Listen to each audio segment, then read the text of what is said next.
Hello bachcho. Let's read the question. Which of given option is incorrect for diborane? Option A. Diborane can produce hydrogen gas on reaction with ethanol under boiling condition. Option B. All BH bonds are not equivalent in B2H6. Option C. Hybridization of borane atom in B2H6 is approaching to sp2 hybridization. And option D. B2H6 act as a Lewis acid irrespective of bridge bonding. So question में हमसे क्या पूछा है, इनमें से कौन सा statement जो है वो इनकरेक्ट है रिगार्डिंग डाइबोरेन। तो हम देखते हैं सबसे पहले कि डाइबोरेन क्या है। डाइबोरेन होता है हमारा B2H6, ये बोरॉन का हाइड्राइड होता है ना। अब हम एक एक करके अपने ऑप्शन से गो थ्रू होते हैं। तो फर्स्ट ऑप्शन में क्या कह रहा है कि डाइबोरेन जो है जब रिएक्ट करता है एथेनॉल के साथ बॉइलिंग कंडीशन में तो प्रोड्यूस करता है हाइड्रोजन गैस। तो आप इसका अगर रिएक्शन देखो यहाँ पे,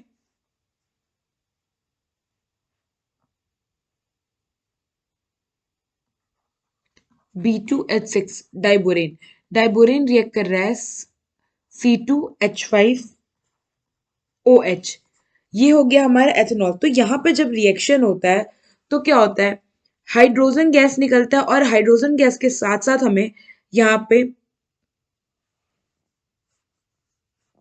हाइड्रोजन गैस और इसके साथ में हमें यहाँ पे बोरॉन का एक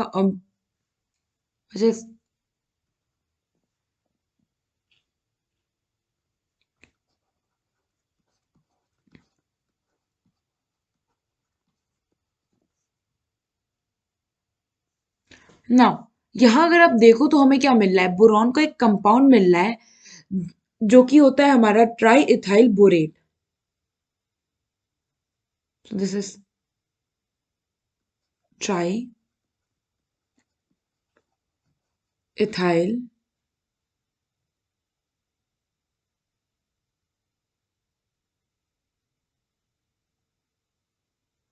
बोरेट।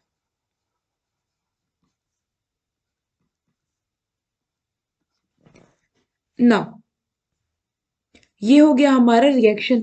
सो फर्स्ट रिएक्शन में हमसे क्या बोला था कि हाइड्रोजन गैस क्या होता है, इवॉल्व होता है। तो हमने देखा कि हाइड्रोजन गैस इवॉल्व हो रही है और साथ ही साथ एक बोरॉन का कंपाउंड फॉर्म हो रहा है which is try ethyl borate. इसको बहुत जगह आप ऐसे भी देखोगे कि ये बोरॉन हो गया, ये ओ हो गया और ये हमारा हो गया ET3। बहुत जगह आपको ऐसे भी ट्राई इथाइल बोरेट देखने को मिलेगा ना। फर्स्ट रिएक्शन तो हमारा क्या है, फर्स्ट स्टेटमेंट जो है वो करेक्ट है। सेकंड स्टेटमेंट में क्या कह रहा है कि जितने भी BH बॉन्ड होते हैं B2H6 में वो क्या होते हैं, इक्विवेलेंट नहीं होते हैं। तो सबसे पहले हम B2H6 का स्ट्रक्चर देखते हैं। तो ये हो गया हमारा एक बोरॉन, ये हो गया हाइड्रोजन बॉन्ड, यहाँ सॉरी हाइड्रोजन से बॉन्डेड, ये भी हो गया एक हाइड्रोजन एटम से बॉन्डेड ना। ये हो गया हमारा अनदर बोरॉन।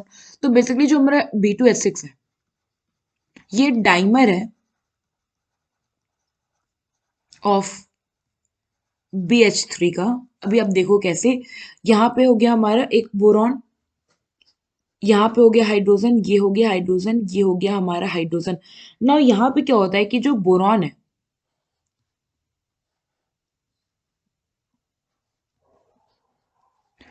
तो बोरॉन का हाइब्रिडाइजेशन करो तो क्या होगा, बोरॉन का एटॉमिक नंबर होता है 5, हाइब्रिडाइजेशन करेंगे तो हो जाएगा, सॉरी इलेक्ट्रॉनिक कन्फिग्रेशन करेंगे तो हो जाएगा 1s2 2s2 2p1। नाउ अगर आप यहाँ देखो तो हमारा जो p ऑर्बिटल है इसमें टोटल 6 इलेक्ट्रॉन फिल हो सकते हैं, जबकि इसमें बस एक इलेक्ट्रॉन है। तो यहाँ पे हमारा वैकेंट p ऑर्बिटल होगा।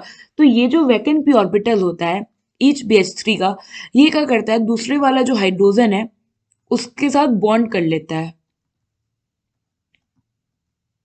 मीन्स कि उसके इलेक्ट्रॉन को भी अपने में ले लेता है। तो यहाँ पे क्या होता है, 3 सेंटर 2 इलेक्ट्रॉन बॉन्ड का फॉर्मेशन हो जाता है। एंड आप जब उसका स्ट्रक्चर देखोगे तो ये कुछ ऐसे लगेगा।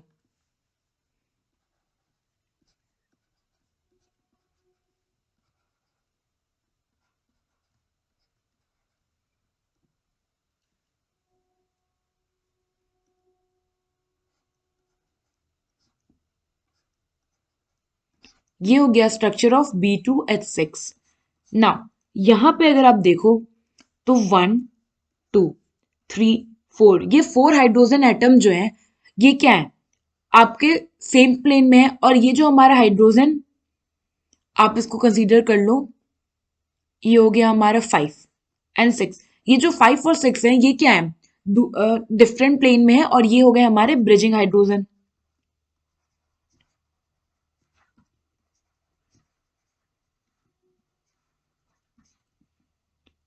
ना जितने भी ये हमारे सेम प्लेन वाले हाइड्रोजन है, इनका जो बोरॉन से बॉन्ड लेंथ है हमने कंसीडर कर लिया x, और जो ब्रिजिंग वाले हैं इनका बोरॉन से जो बॉन्ड लेंथ है वो है y। तो अगर आप बात करो बॉन्ड लेंथ की, तो जो हमारा ब्रिजिंग वाला बॉन्ड लेंथ होता है, मीन्स जो हमारा y है वो x से ज्यादा होगा। इट मीन्स कि यहाँ पे सारे जो BH बॉन्ड है वो इक्विवेलेंट नहीं है। केवल ये जो 4 1 2 3 4 ये इन हाइड्रोजन के जो बोरॉन हाइड्रोजन बॉन्ड है ये क्या है, सेम है। और जो ब्रिजिंग वाले हैं वो सेम है, और आपस में ये क्या है, डिफरेंट है। तो ये क्या है, ये अभी हमारा स्टेटमेंट करेक्ट है, क्योंकि इसमें क्या कह रखा है कि सारे इक्विवेलेंट नहीं होते हैं ना। थर्ड हमें क्या कह रहा है कि जो हाइब्रिडाइजेशन होता है बोरॉन एटम का B2S6 में, वो sp2 हाइब्रिडाइज होता है ना। हाइब्रिडाइजेशन कैसे निकलता है, अगर आपको हाइब्रिडाइजेशन पता करना हो तो आप क्या निकालोगे, स्टेरिक नंबर।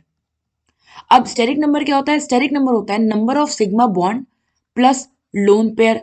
ना इन केस ऑफ अगर आप B2S6 देखो तो यहाँ पे स्टेरिक नंबर कितना होगा, बोरॉन ने कितना सिग्मा बॉन्ड बनाया है, 1 2 3 4, ईच बोरॉन 4 सिग्मा बॉन्ड। क्या कोई लोन पेयर है, कोई भी लोन पेयर नहीं है, तो 4 बॉन्ड पेयर है, लोन पेयर है नहीं, तो स्टेरिक नंबर हो गया 4। और स्टेरिक नंबर 4 बताता है कि हाइब्रिडाइजेशन है sp3। अगर स्टेरिक नंबर 3 आता तब जाके हमारा हाइब्रिडाइजेशन होता है sp2। नाउ ये बोरॉन हमारा क्या है, sp3। सेम ये वाला बोरॉन भी क्या है हमारा, sp3 हाइब्रिडाइज है। सो यहाँ हमारा जो स्टेटमेंट सी है वो क्या है, इनकरेक्ट है ना। फोर्थ हमसे क्या कह रहा है कि B2S6 जो होता है वो एक्ट करता है as a Lewis acid in respective of bridging bonding. Lewis acid मतलब क्या होता है, जो कि इलेक्ट्रॉन डेफिशिएंट हो। तो अगर आप हमारे मॉलिक्यूल को देखो, ये है हमारा बोरॉन, यहाँ पे इसने क्या है, एक इलेक्ट्रॉन, मतलब एक इलेक्ट्रॉन पेयर टोटल हो गया 4 इलेक्ट्रॉन पेयर। ऑक्टेट कंप्लीट करने के लिए हमें 8 इलेक्ट्रॉन चाहिए, एटम को 8 इलेक्ट्रॉन चाहिए। यहाँ पे तो 4 ऐसे मिल गया, बट यहाँ in case of this and this side जो 2 इलेक्ट्रॉन है वो दोनों इलेक्ट्रॉन ओवरऑल इन 3 एटम पे डिस्ट्रीब्यूटेड है। जबकि होना कितना चाहिए, अगर 2 इलेक्ट्रॉन यहाँ प्रॉपर होता, 2 इलेक्ट्रॉन प्रॉपर यहाँ होता, तब तो इसका ऑक्टेट कंप्लीट होता। इट मीन्स कि ब्रिजिंग हाइड्रोजन होने के बाद भी ये लुईस एसिड की तरह कर रहा है, यानी कि इलेक्ट्रॉन डेफिशिएंट है। सो हमारा ऑप्शन डी जो है वो करेक्ट है ना। हमसे क्या पूछा था कि कौन सा इनकरेक्ट स्टेटमेंट है, सो यहाँ पे हमारा ऑप्शन सी जो है वो करेक्ट ऑप्शन है। आई होप आपको ये क्वेश्चन समझ में आया होगा। Thank you.